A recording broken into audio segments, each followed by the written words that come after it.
So I don't know if everyone shares this sentiment or not. My husband finds this especially interesting. If I had a choice of going to like a Red Sox ball game or a poetry reading, guess what I would pick? Love. I'm so excited by the poets that we have here this afternoon, and I can't wait.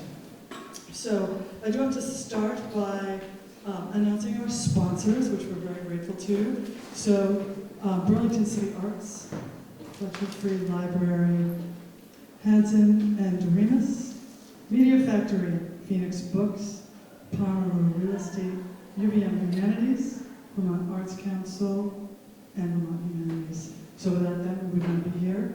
And special shout out to this library who has hosted all of this now for 2 years running. It's just amazing. So we have 4 poets here today, and I'm very excited about each of them. I think I will introduce them all right now, and then call them up one at a time in alphabetical order by last name. And each of the poets will have 15 minutes of Andy Warhol fame, and then I will go from there. So our first reader will be Sarah Audsley, and she's the author of Landlocked X from Texas Review Press, a Korean-American adoptee, graduate of the MFA program for writers at Warren Wilson College, and a member of the Starlings Collective. Sarah lives and works in northern Vermont, and currently she serves as the writing program manager at the Vermont Studio Center. Partridge Boswell, author of the Grolier Poetry Prize-winning collection of Some Far Country. Partridge Boswell is co-founder of Bookstock Literary Festival, teaches at Vallum Society for Education in Arts and Letters in Montreal. He lives with his family in Vermont, and troubadours widely with the poetry music group Los Locos, whose debut release last night in America is available on Thunder Ridge Records, and his Saguaro Poetry Prize-winning chapbook, Not Yet a Jedi, is also now a thing. Michael Fleming was born in San Francisco, raised in Wyoming, and has lived and learned and worked all around the world, from Thailand, England, Swaziland, to Berkeley, New York City, and now Brattleboro, Vermont. He has been a teacher, a grad student, a carpenter, always a writer. For the past 2 decades, he has edited books of every description. His first collection of poems, Bags and Tools, was published by Green Miners Press in 2022. And Holly Painter, author of The Pressure of All That Light, My Pet Sounds Off, translating the Beach Boys, and excerpts from Natural History. She teaches writing and literature at the University of Vermont, and you can read more about her at hollypainter.com. I do have to also say that I need to scooch out of here just prior to the close of this reading because I have to go up to the lamp shop where there are many poets that are reading tonight between 4 o'clock and 8 o'clock, and I am emceeing that event. So I'm here and there simultaneously for a minute. So you'll see how that works. But I would like to let you know that our writers will be signing their books downstairs in the main reading room immediately following this reading. And I thank you all for coming ahead of time because I will not be thanking you afterward. As I will be scooching out of here very quickly around 3:35. All right, I'm supposed to take a general head count, so 3, 6, 9, 12, 15, 8.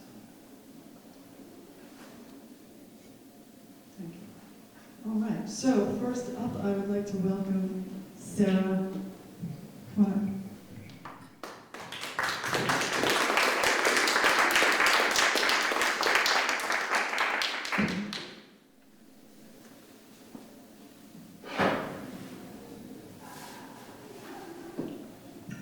Hey everyone.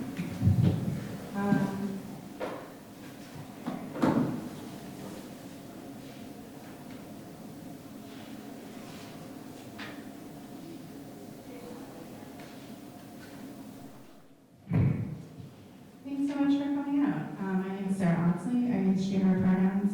I'm the author of Landlocked X, and I'm so happy to be here. I'm one of a few poets that I'll be reading today. This is from my debut collection, Landlocked X, which came out in February. I've been doing a fair amount of readings for it, but I always get nervous right before, so never is not nerves. So thanks for joining. To see the nerves and hear poems.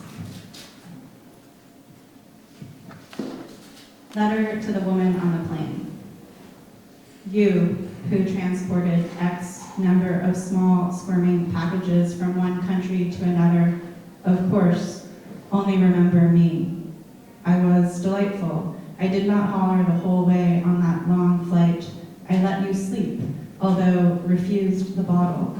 Maybe you thought your job was holy, newly anointing another white mother, or was it just another job, delivering bundles made from panting and groping around in the dark, dried up semen, tangled bedsheets, all those mothers waiting in all those terminals, outstretched arms, fingers extended, as you handed over baby after baby to home after home, practicing how to recreate family. Why, even now, do I practice this insistence on beauty?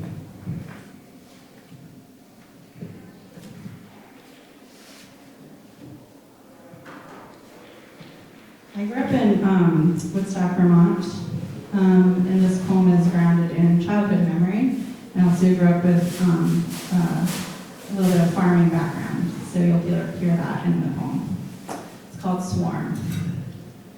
Swarm.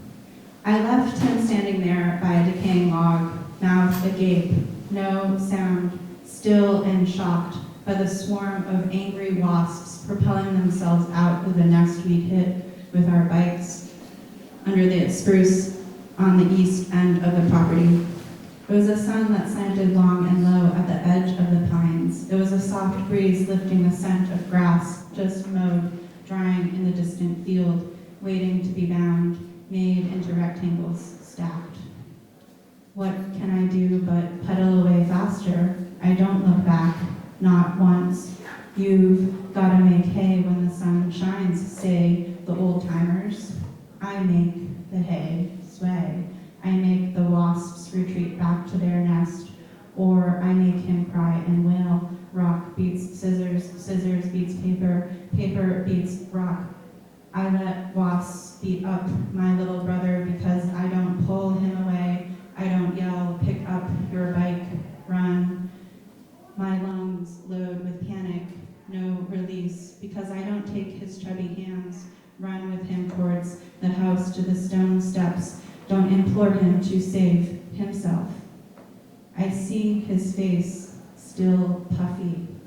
Wasps sting again and again. They're the ones who won't die after just one stabbing, so they tickle him, they caress his skin, they stroke him like soft gusts lift leaves, makes shadows play on the lemonade glasses set out for the men coming in from haying in the hot fields. Each glass glistens, the ice dissolving back into its original form, liquid pooling on the glass tabletop. It's true, the wasps found their way down his shirt. Later, we have to paint his back pink to cover up the redness, the blotchy, raised welts. Later, we have to go back to get his bike, resting where he flung it on its side, pedals still.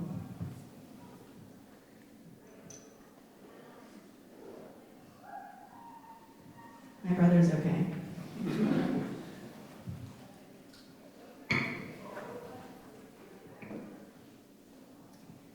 The things you need to know about this poem is my father is white and he was in Vietnam. Lament for some other Saigon. My father taught me feet are something to care for, cradle. He won't talk about his time in Nam. I remind people his age too much of hot, sticky, green foliage flapping in their faces, or steam rising up from the rice paddies the platoons waded through all morning, crossing in the open, barrels loaded, sighted, ready for a fight. Yellow roses, that is what they sent home to their wives to shrivel in glass vases. My face, a big yellow moon rises in their nightmares. My face, a howling monkey, a ripe watermelon rind grinning back at them. Or perhaps perhaps it's my hair that troubles them, black braid bouncing with the rocking movements of the swing. Whose hand sears its own shape on my skin? My skin will turn to crisp brown under any sun. My eyes will holster any loaded rifle. My father is an ant moving through tall grass, boots filling with mud and muck. He never talks about anything else. He's the slap of the wind hitting my face. His yellow balloon silence is what fills the room, but I'm the air taking up the space between his rib cage. A face like mine walks among others in his dreams. How's everyone doing? Okay. And we're going to read a couple more from the book and a couple new poems, or efforts at new poems, because I always appreciate when poets do that, to show the effort of continual striving and commitment to the poetic practice. So the thing about this book, it opens with a double-page handwritten letter from the biological father, and it's divided into 3 sections, with each of the 3 sections closes with an erasure of the English translation of that handwritten letter. And then it closes with a full-color collage called Waiting Children. And the photographs of the flowers are pictures of flowers that I've taken. And the Waiting Children underlay is from a paper newsletter that also has an announcement of my adoption. And I was really lucky to be able to do that full-color print. For most presses, they don't do that for you. So shout out to Texas Review Press. This poem is called We, or In the Blue House, and it references the invitation by the president of South Korea inviting some adoptees back to the Blue House. In Korea, we have the Blue House, we have the White House in the US, for a public apology. So it's an imagining of that. Also, the book is really interested in pronouns. It shifts between third, first, you, there's a you in the poem, and this poem has a we, and I felt like it was really difficult to write from the collective voice, but I wanted to try it. So this was the last poem that I wrote for the collection. It's called We, or In the Blue House. Invitations were sent to the first of our kind. All is behind us. Come home, child. The painter's commission for blooming imported goldenrod to match the house's walls allows him to rest and eat his fill for months after. We find the other children lost in the trees. We are apologies made to us, and what we eat glistens as portions of ourselves proclaim a repetition for longing. We only knew we were golden when we knew we could eat the land, lock ourselves in eggs. The bees died over winter in their stiff boxes. Each moon was a flipped rabbit in orbit, and barcodes on our necks dissolved, no imprints left. We, strangers, touch the land with our feet and spook the deer back home. Those who make their own light invent the proportions they desire. We are our own natural selection.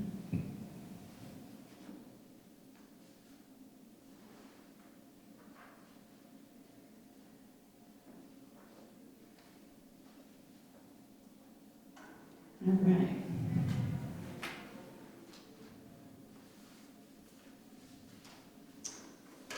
So a new one.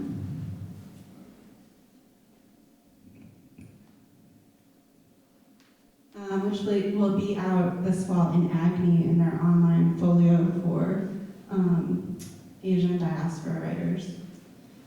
I started using news headlines as a jumping off point to write poems because I was getting stuck. So this poem takes its title from a news headline. Mars rover appears to catch dark beast roaming the surface. And my brother opens the dryer and climbs inside, while our babysitter and I holler and search for an hour and come up short. Crystal, from a double wide about 4 bus stops away, and I can't find him, and she is thinking how she isn't getting paid enough for this shit. Check under the bed, in all the closets. Tell the dog to track his scent. He's in the hull of a metal ship, floating alone, stars swirling, waiting to be found, waiting to win. This is how the game works. Well, Mars' gravity is 0.377 the strength of Earth's, and still the camera catches a shadow, hoofing it across that distant world's dusty plains, its paw prints larger than my face. No, your monster, the one caged inside, patiently waiting. Set the control knob to protect from triggers, prevent its escape. Mars is just another planet with the same possibilities. I mean, the same failures as ours. So, to find my kin, I tiptoe around, checking under the cushions for the brother who looks like me but isn't of me, the one who can and can't recall the same memories. Because I too want to climb back inside and rest in the hollow that made me. Which is to say, you should realize when the game is over, when they stop searching for you, when they stop calling your name. All right. I have a timer up here, and I want to go under, not over. So I'm just going to read the poem that closes the collection, which very well could have opened the collection. And it also helped me unlock the overall title and the conception of the book later when I was sequencing it. So it has become an important poem for the book. When my mother returns as X. When my mother returns as X, she multiplies herself to be every single living thing.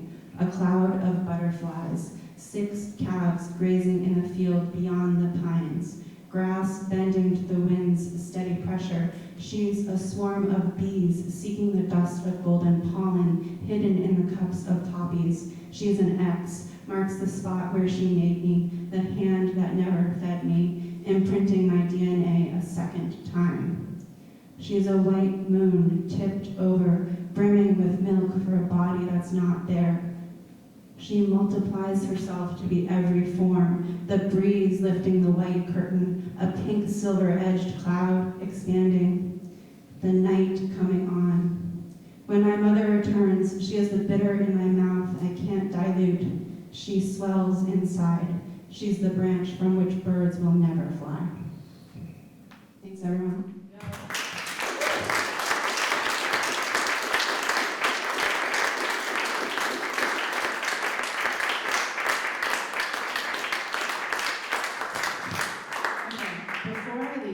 This is not taking more time. This is for my future poets that are coming here. Do you want to do what I'm doing, or do you want me to try to plug this in? Yeah? That's what I thought. All right, hold on. 1 second. We're going to pause here.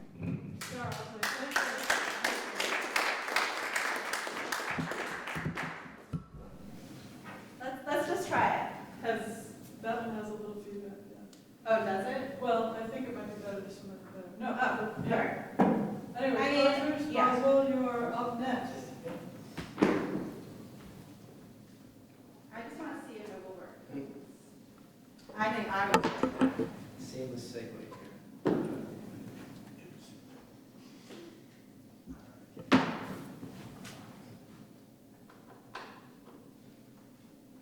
How we doing? Good? You have to turn it on. Oh, did that turn it on? I'm fine using Okay. this paper here. Just right. Yeah, thank you. Here, oh, it only has one input there, right? Oh, there we go. Okay. Okay. Good for now. All right. Thanks for trying, Sarah. Yeah, thank you. Sorry, I just had to. All right, bye, everyone. Sarah.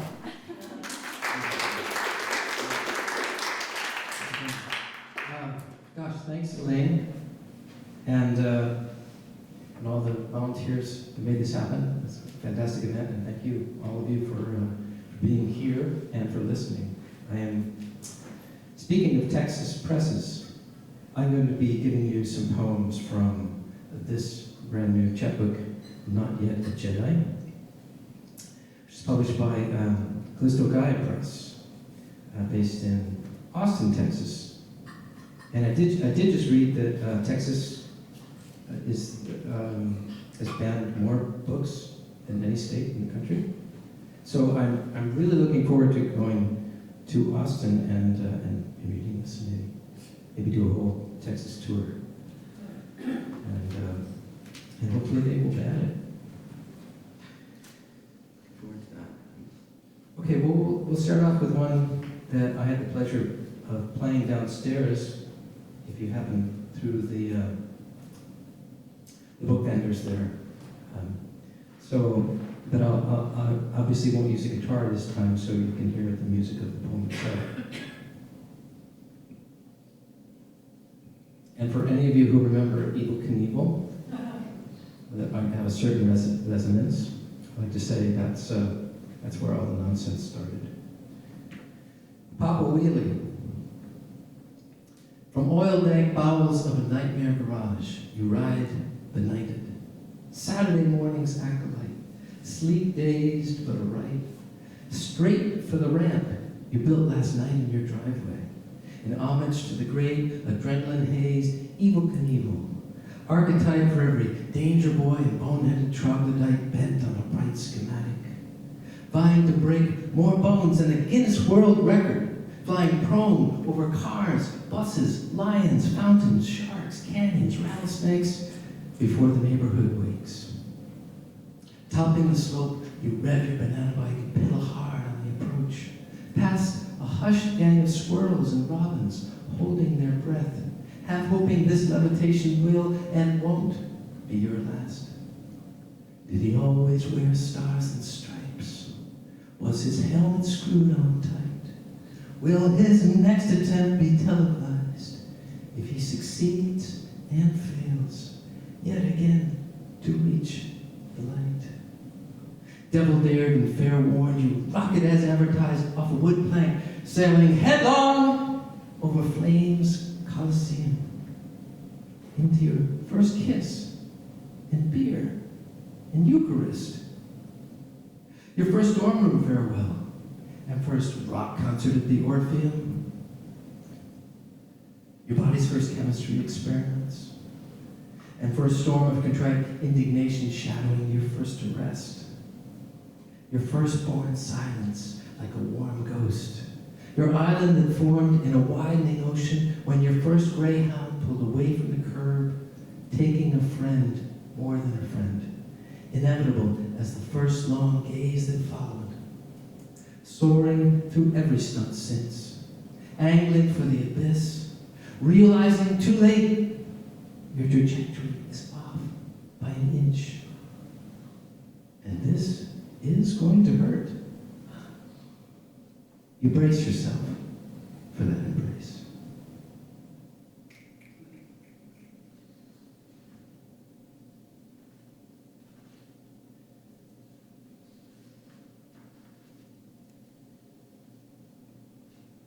Here's one I haven't read in a long time, but it was written quite some time ago, but I think it's still relevant. It's called Upon Mistaking Pressure for Pleasure, in a poem by Anne Carson. And I'll read the line from Anne Carson. There is a certain kind of pressure in humans to take whatever is most beloved by them and smash it. We thought of it as play, but in truth, our parents had no clue where we were or what we were doing. One path led to another. What little bread we had, we ate en route and left no crumbs, so even birds would starve. Rip-rap uneven and lethal, ties too narrow or wide, never matching our stride. Tracks so long, their chiasmus singing mercy in both directions. What did we care if opposites were true? We knew where we were going, and there was no going through. The fear shunting us here, always only boxcars, boxcars, boxcars, never people. We thought less and less. At first, we only wanted to see what would happen to the penny. Then everyone had to have their own penny minted with their own likeness. Soon we were so rich, everyone wanted to see what would happen. It was like a sickness, but only like. Everyone liked their own likeness. Everyone liked only their own likeness, until all they kept us sane was a promise of disaster. We knelt and placed our ears to the rail, waited for the iron's faint ringing to grow real and unstoppable as a comet. They said it would never hit us, though it would take one to prove a penny is still worth saving.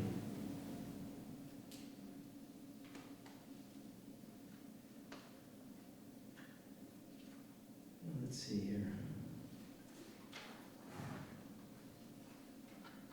We'll take us to Ireland for a moment. If you've ever been to Dingle, there's a small chapel there that is really a concert hall now. And it's called, upon hearing Amy Winehouse, it's St. James Church in Dingle. It's here somewhere. It's probably in the book. Anyway, upon hearing Amy Winehouse at St. James Church in Dingle, grief without song could be any stone chapel built of loss, packed with aging villagers, lulled, reticent as rude by remote bell's tongue, hemmed by iron gates, and a yew tree lurking mirthlessly beside a burial ground where moss-patinaed saints and earth angels gather round relic icons of threadbare, hand-me-down faith. You sit, kneel, stand on your misericord, and eat in Job in the organ belly's drone, sorting your parents' hoarded aggregate, clothes, pawn, and charity shops won't take, sewing kits, boxes of old Polaroids of anonymous sepia people you wouldn't be here without, file drawers of past taxes, uniforms from the war, wedding dress, unworn shoes unfit for a holy soul, and that's just the tip. To say ill of unspeakable sins in attic and basement. Macular shorebirds scan whitecaps, blind's eye can light, dim synapse of a candlelit nave, musted kneelers, a deacon's chair from Suriname. Grief without song is wasted pain. According to patron James, faith in works, in real acts of creation, amplifies our part in salvation's soundtrack louder than wafers, wine, or words of mumbled expiation dissolved in penitent tongues. In your rusted anechoic husk, your veins blood thrum a rushing river hymn, an electric fence of nerves ticking in your cerebellum until silence clears its throat. And from her first chthonic tremolo, it comes as no shock. How from Galway to Summerhill, churches are being repurposed by clergy who swear love's lost call note still lingers, runic under the moored murmur of all those services you sat unmoved through. The supernal flatulence of organ bellows at last revised in fidelity, rare as a black velvet angel with spindly legs and mental hair, her aqueous blues beguiling as the B-side of prayer. Beside an ocean we couldn't hear, but always knew was there.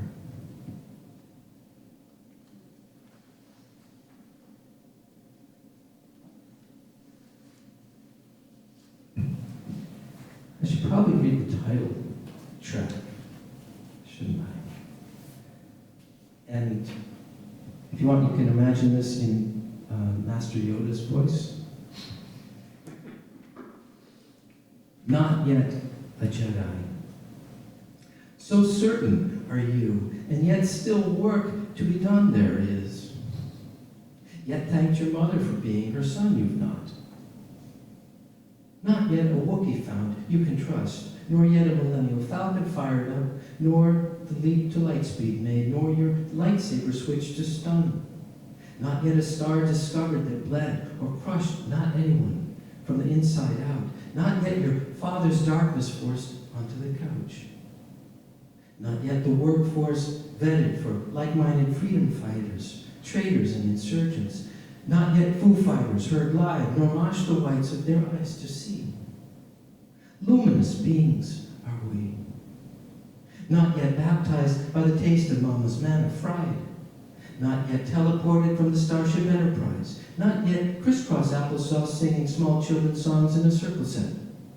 Not yet old enough to vote or emerge from your hole, your shadow to behold.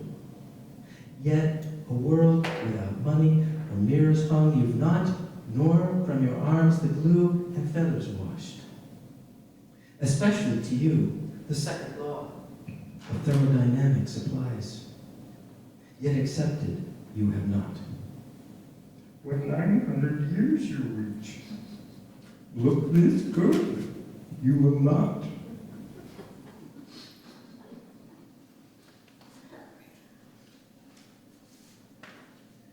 I think I've got time for one more.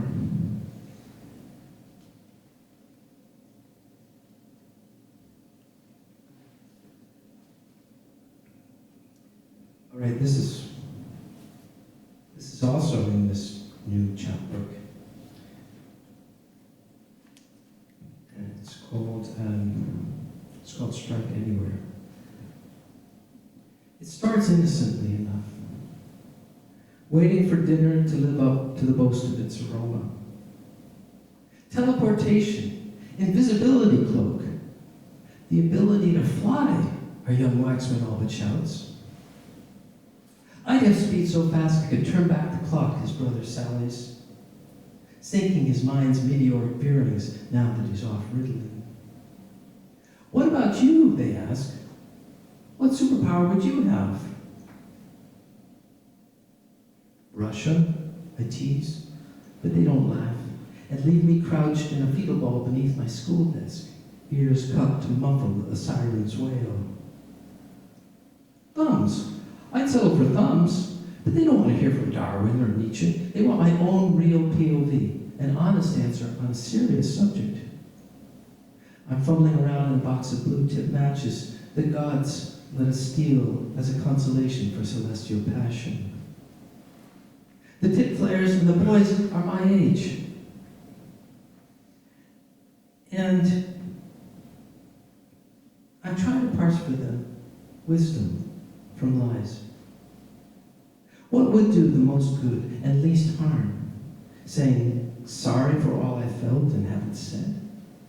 Would I want to die again and again and come back each time more grateful than the last? Didn't Hendrix say when the power of love overcomes the love of power, then the world will know peace? Or was that Lennon? Either way, it was definitely Yoko who said, a dream you dream alone is only a dream you dream together is reality.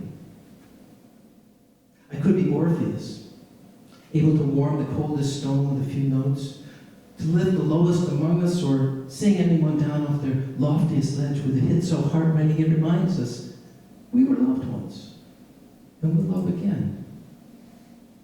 A music so strong it sucks it in out of inhumanity, voicing what we're capable of, drowning out disappointment's self-fulfilling loop of canned music.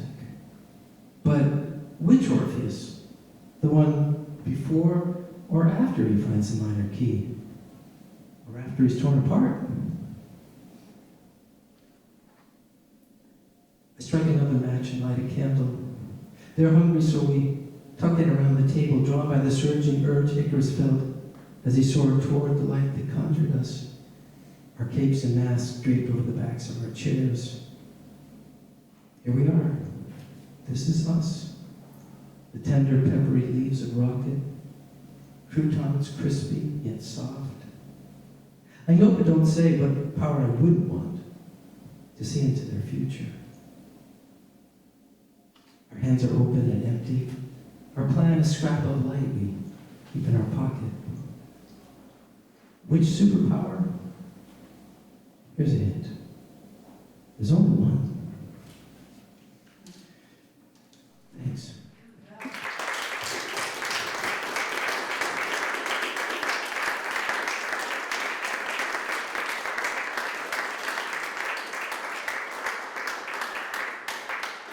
Thank you, Partridge. Michael. And is Emer here? Emer.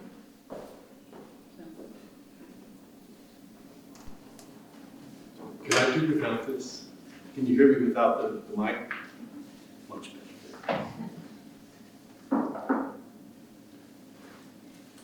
I come from Brattleboro, Vermont. It's a town in the southern part of the state you've never heard of because you listen to DPR. But we're down there. Circus. We love the show. First come the clowns in little cars and funny hats and outsized pants, all silly antics and slapstick. Then pretty girls, sequins and glitter, elephants doing their elephant thing, and lion tamers, fire eaters, exotic dancers, monster trucks, mud wrestling. Everything's the same as before, and we love the noise, the con games and the multicolored smoke, the live ammunition, the blood that looks so real, the fearless young trapeze artistes who dive headlong into nothing, the spinning wheel of chance ratcheting, while pickpockets and panhandlers work the crowd, lawyers, hookers, bankers, beer wallets with thick, indecipherable accents. The boy king steps forward at last, beloved ringmaster, conjurer, lord of the show. Wild cheers, joyful chants, he waves his hands. We sing the victory song. He points to a child in the crowd, his anointed one, our lamb from the altar. But first, the demolition derby, an ecstasy of steel slamming steel. Our hero takes the prize, a bishop's mitre on his head as he emerges from the wreckage and blesses us all because he knows we're in on it. We surge forward when the flash bombs ignite and balls of fire billow forth from the very bowels of the hell, engulfing him, the man, the mission. And then he's gone. We pump our fists and howl for more, more, more. We paid a lot for this.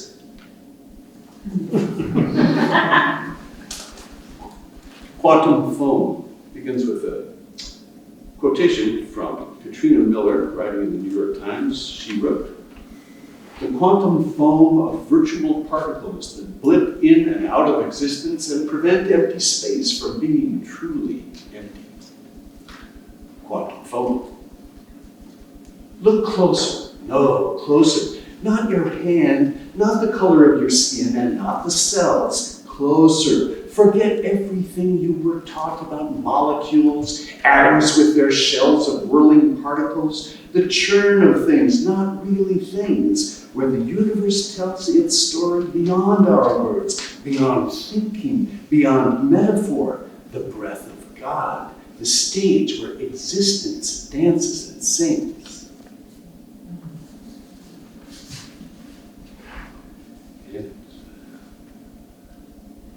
I was going to read from this book 1 year ago today, and I came down with COVID that morning. So I'm very grateful to Green Mountain Book Festival for inviting me back and giving me another bite of the apple.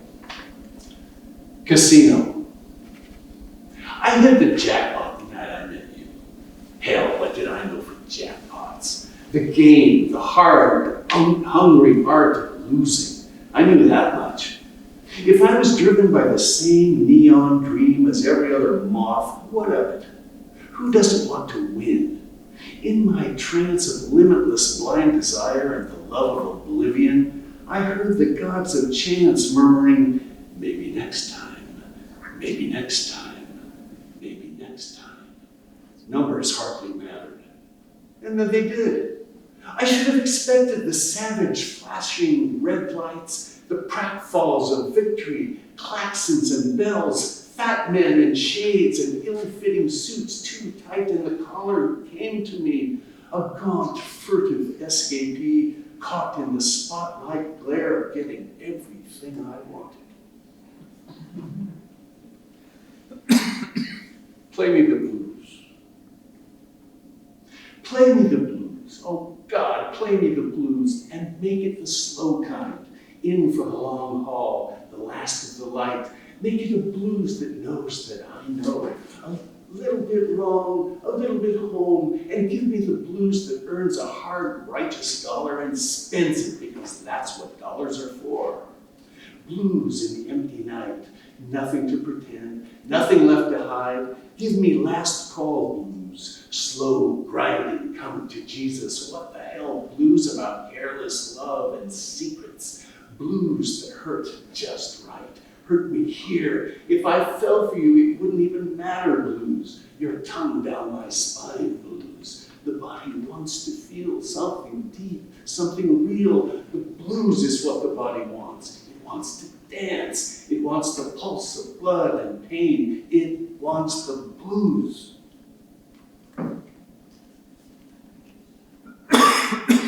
Hindsight.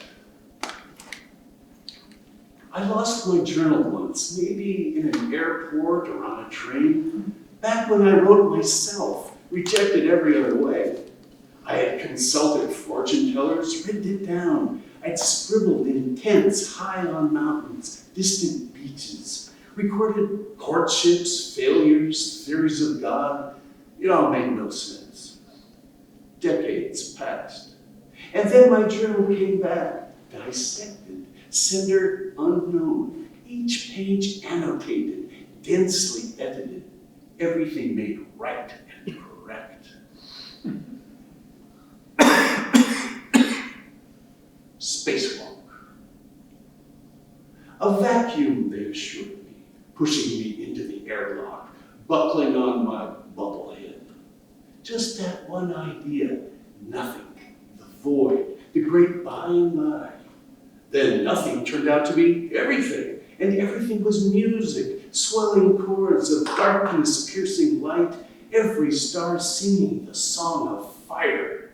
But those are just words. What else to say when they reeled me in? The words felt like stones revolving around the dead suns of what I could never tell them. All I could do was point at the spinning cosmos, the vacuum filled with the sounds they already knew, their heavens, their hells. Waiting in line at the liquor store. That look we exchange in the liquor store, it's all right there. Shame, defiance, oblivion, the love we've been denied. Let's ignore the voice of the village scold. Let's not give ourselves up to the perp walk, flashing red lights in the rear view, the deputy's soft knock in the middle of the night, screaming fights, the drunken uncle whose wine-crazy talk ruins everything. I guess I agree. Booze leads to madness, sometimes in those who drink, and always in those who don't, those who choose to scorn the devil's alchemy. But think of it, money turned to spirits, America's hardest fought dollar in exchange for song, friends, poetry, moments without care, the loving cup, the lifted chalice, strangeness. Don't I know you from somewhere? Wasn't I that ape man in the cave of magic berries, and you, that ape woman wandering by, she who grunted, fancy meeting you here. Reptiles. Evolve? We'll evolve when we want to. We're reptiles, we decide. No mother love, no promises, that's the deal. Don't get too near, don't think too hard, don't ever think we owe you anything, 'cause we don't. Where were you when we hatched? You, who never saw our shells, one perfect world piled on another, blue, brown, green. It's true, we made our way. To hell with your nipples, your kindergartens, your wedding bells, golden rings. We'll show you rings. We'll show you claws too, remember? The more you hurt, the more we... nothing.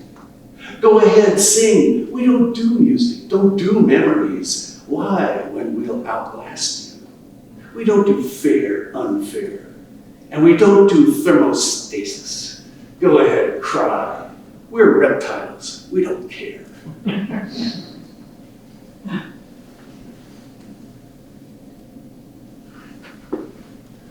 Bags and tools. I filled my bags with lumps of lead and stumbled underneath the load. And soon, when I was nearly dead, I met a beggar on the road. He drew me near and shut one eye. Give me your lead, I'll give you gold. I dreamed of all the things I'd buy and left in there before I'd sold. My bags were lighter than before, but still my tired back was bent. I found an ironmonger's store, and soon that shiny gold was spent.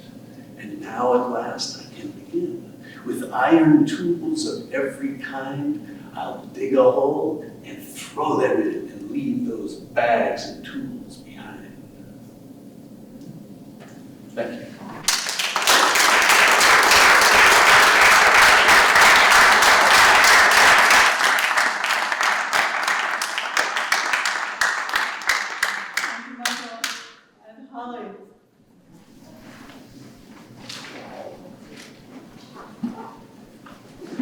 Everybody.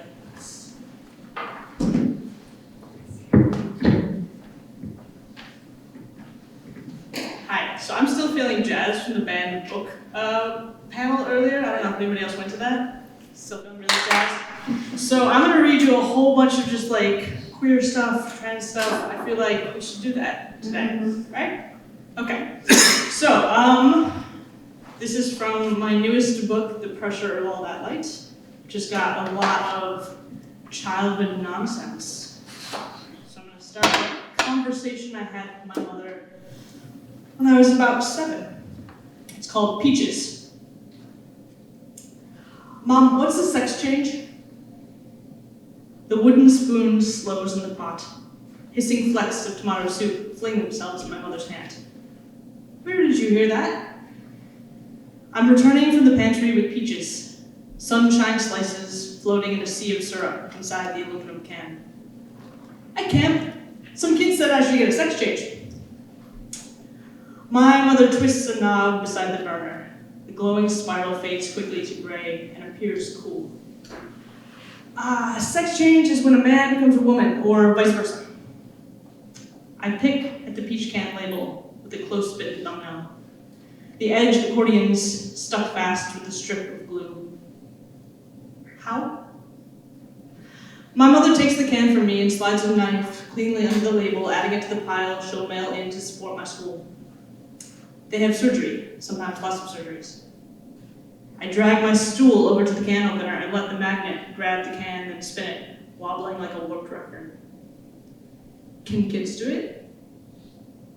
She shoots out a hand to grab the can as the top lifts off, a jaggedy-brimmed hat I shouldn't touch. No. And don't listen to those kids at camp. Just because you like Legos and sports doesn't make you a boy. Now go tell Dad it's dinner time. She flips the peaches into a bowl and turns to check on the chicken in the oven. I nod, okay, I'm okay.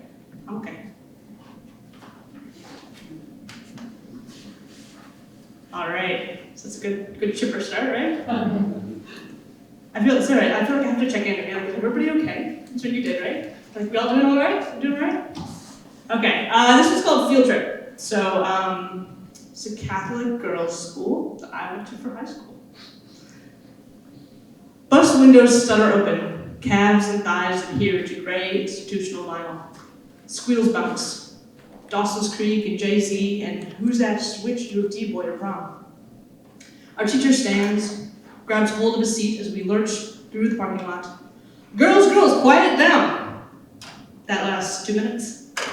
My plaid-skirted classmates are back on to Gilmore Girls, AP Bio, field hockey. Beside me, my best friend. I haven't slept well since we met a year ago. My math notebook curls with letters I can't give her, and my wallet holds as treasure the one she wrote me. Mundane, but signed, love. As all these girls sign notes. Link arms in the halls, hang photos of friends in lockers, braid hair in class, so casual in their intimacies. While I cry in the library at lunch, headphones on. Oh, you're too afraid to touch, too afraid you'll like it too much. My crush, my love, my all-consuming shame and hunger for whom I regularly lie and make excuses, whom I enable and save and spend quarter after quarter talking down from payphones all around town, asks me what I'm reading. In my lap, a library book, Slaughterhouse 5. She smiles, so it goes. My chest clenches. I turn my pages, try to breathe normally, not to be aware of her clinking rings, her laundry soap that's different from mine, her bare, banged-up knees tucked neatly under the seat, smoothness grazing my legs at every thumping turn. Billy was helped to his feet by the lovely boy, by the heavenly androgen. I read the sentence 3 times before nudging her. Do you know what this word means? Androgen. She smiles again, too slowly, finds my eyes and holds my gaze too long. Yeah, it's like you. Not quite a boy or a girl, or hard to tell. 2 girls belt out Britney Spears, someone chews watermelon bubblegum, the bus rumbles onto I-75, the wind blows my first love's hair across her face, and I have flaming cheeks and a word for myself.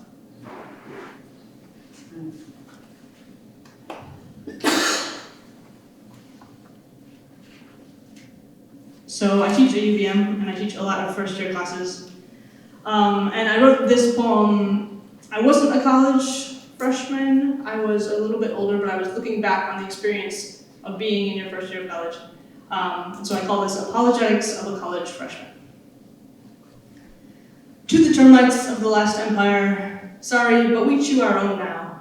Inflate our cities in the mornings like sour apple bubblegum and swallow them at night, not the other way around.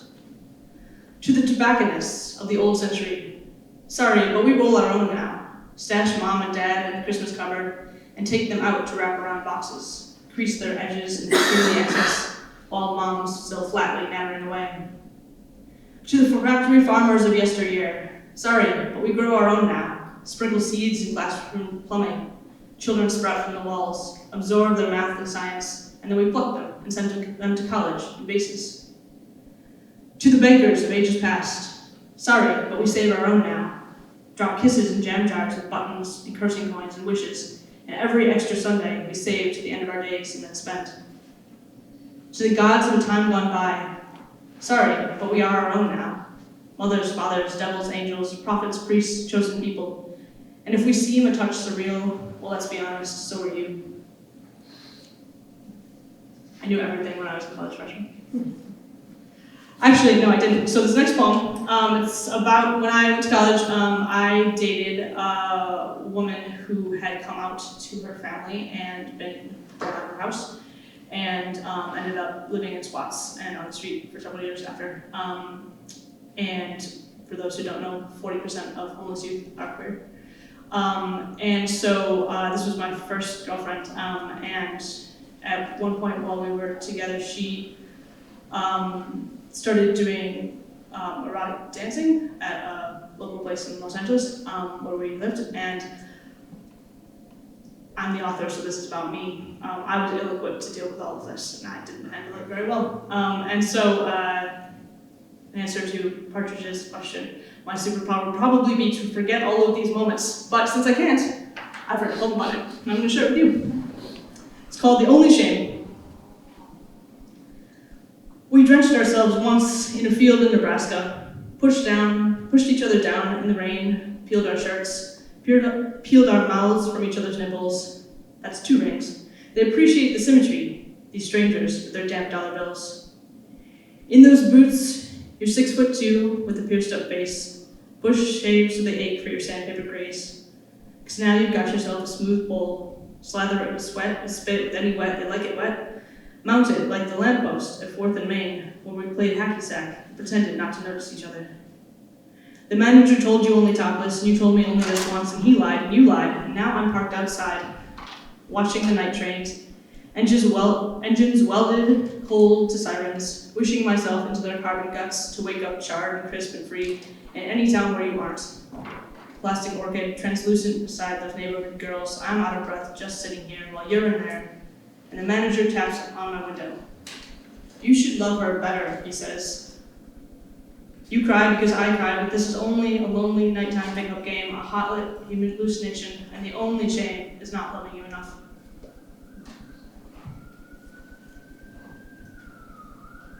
All right, so I'll read you actually another poem about living in Los Angeles in college. It's called Venice Beach. Some of you have been to Venice Beach. Okay, so this was my impression of Venice Beach in about 2003. There's Danish breakfast buffet for anyone who can amble past the Holiday Inn concierge like they have a right to be there, in their Bermuda shorts and tourist strap tees and barefoot quickie marks, with a sliding, cold rush trunk of sticky sleeve popsicles and everything else only too deep shelved by the chemical ground punctured monarch of the checkout, who sell beer for double food stamps, but only between noon and 1, when his bicep-loaded boss sneaks at 2 squirts each from the self-tan bottles in aisle 3 and swaggers out to Muscle Beach, that iron mesh fishbowl of deep-knotted chest hair and squiggle-veined diverting no-necks and sleek speedos, breaking on benches beside the miniaturized tennis courts where gaggles of college girls smack their rackets in time with the elastic thump of Monday Night Drum Circle with his droning hashish musk, and 4-hour dust crescendo creeping under the catcalls of teenage taggers high on the technicolor twists of their own names, and taunting a pair of squatter guys unwise to their belted smileys and pocketed fists, clenching and unclenching like the Pacific, pulled up close to spit-outs of blonde boys in midwinter wetsuits with their surfboards tucked under arm like the asymmetrical seagulls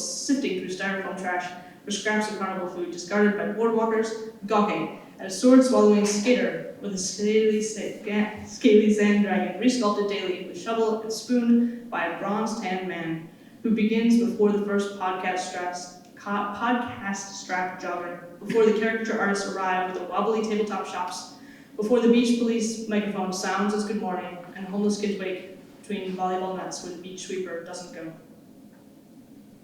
That was all one sentence. All right, I'm not sure how much time I have left because Elaine's gone, so I think I can do whatever I want. I would love for you to do whatever you want. How about if I read just one more? That would be like. That's what I was about to say. All right, so this one's called Before Top Surgery. Having top surgery during a pandemic is a good time to do that. So, before top surgery, 1. On the way to the hospital, I see breasts everywhere. Yellow tagged dairy cows, professional lactators.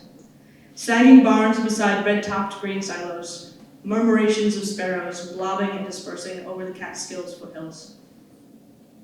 2. We wait.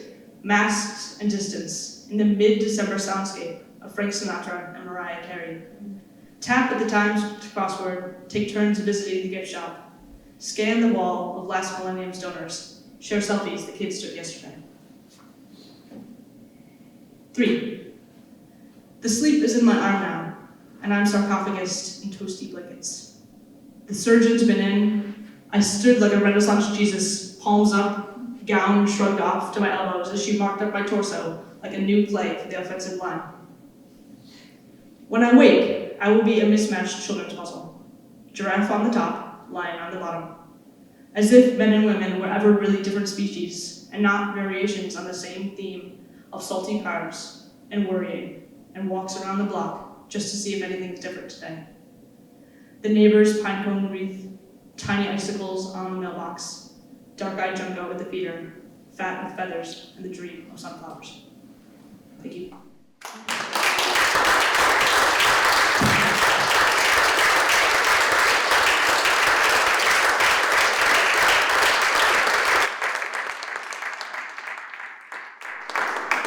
Thank you. I am Renee from Phoenix Books on behalf of the Green Mountain Book Festival. I would like to thank Holly and Mike and Partridge and Sarah. Thank you for joining us.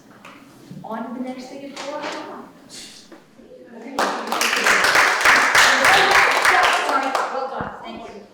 keep me honest.